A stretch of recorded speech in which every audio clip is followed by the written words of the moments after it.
E então se manifestará aquele iníquo, a quem o Senhor matará com o espírito de sua boca e destruirá com o resplendor de sua vinda. A rameira está caindo.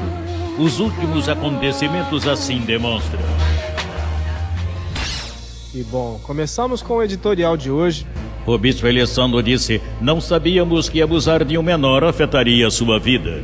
Este senhor que eu coloco na tela, ele se chama Pedro Elizondo e é bispo de Cancún, Chetumal.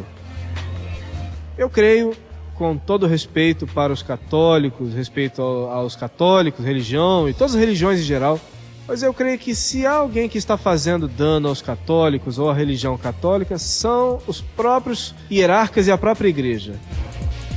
Enquanto o comunicado que já aconteceu, pelos Legionários de Cristo, onde, pois, essa associação religiosa, pois, francamente, está no chão em questão de imagem, todas as questões de Maciel, filhos, de que abusou dos filhos, etc., pois personagens como esse bispo terminam de arrematar o que está acontecendo. E é que veja as declarações que está dando o bispo Pedro Elizondo.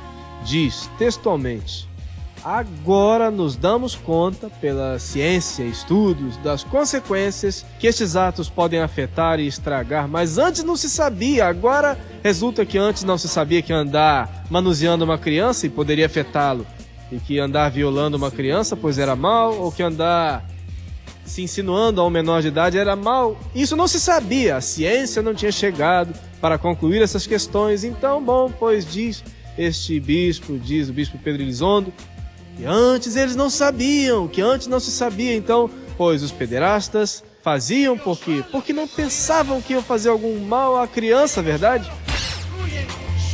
2 décadas de acobertamento de pederastas por parte do Vaticano. Nos últimos dias, a cada amanhecer, surgem novas acusações de casos de abusos sexuais de menores cometidos por sacerdotes da Igreja Católica. Os mais recentes indicam, incluído o atual Papa, Benedicto XVI. Segundo documentos eclesiásticos publicados nos Estados Unidos, altos funcionários do Vaticano não tomaram medidas contra esses sacerdotes. Lawrence Murphy, que havia abusado de 200 meninos surdos, entre os que estavam na escola no estado de Wisconsin.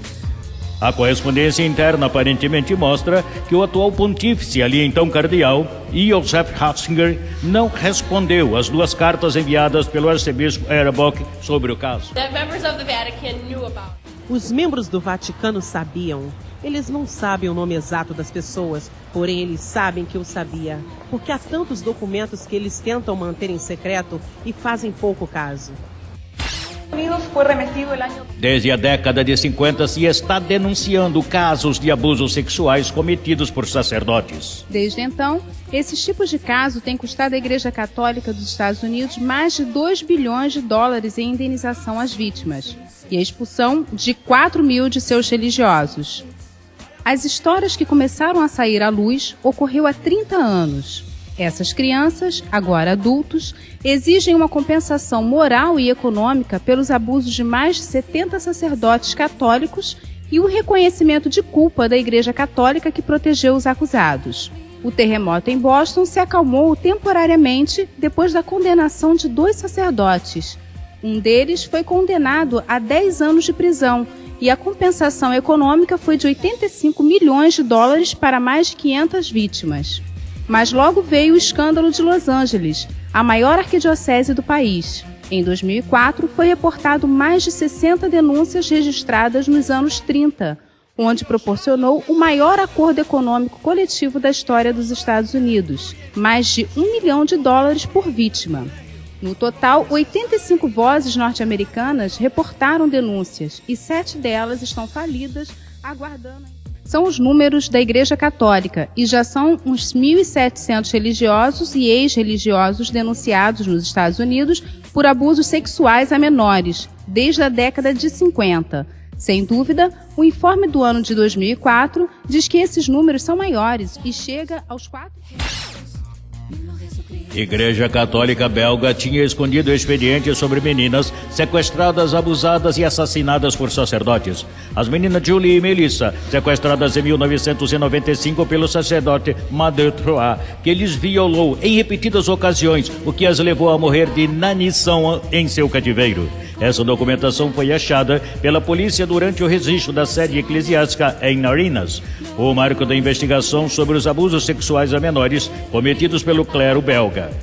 A igreja tinha em seu poder documentos policiais confidenciais com diferentes informes entre os magistrados. Centenas de fotos do expediente Detroit, dezenas de fotos das exumações dos corpos de Julie e Melissa e dos cadáveres das meninas. Uma parte volumosa do expediente policial do caso Julie e Melissa. Entre a documentação encontrada, aparece também uma referência de uma correspondência interna a determinados expedientes secretos de casos de pedofilia dentro da igreja belga que haviam sido destruídos. Pelo menos 50 vítimas de abusos sexuais por parte do clero asseguram que o cardeal Janot estava por dentro de seus delitos e que não adotou nenhuma medida contra os mesmos. O cardeal nega até agora estas acusações. Muito em breve, veremos sua destruição e chegará a seu fim. Eu, Jesus Cristo homem, vou tapar as suas bocas, vou desmascarar eles todos. Vocês verão o papado cair, vocês verão. Com a palavra, com o que está escrito, e não com fábulas, nem contos de velhos. Vocês verão.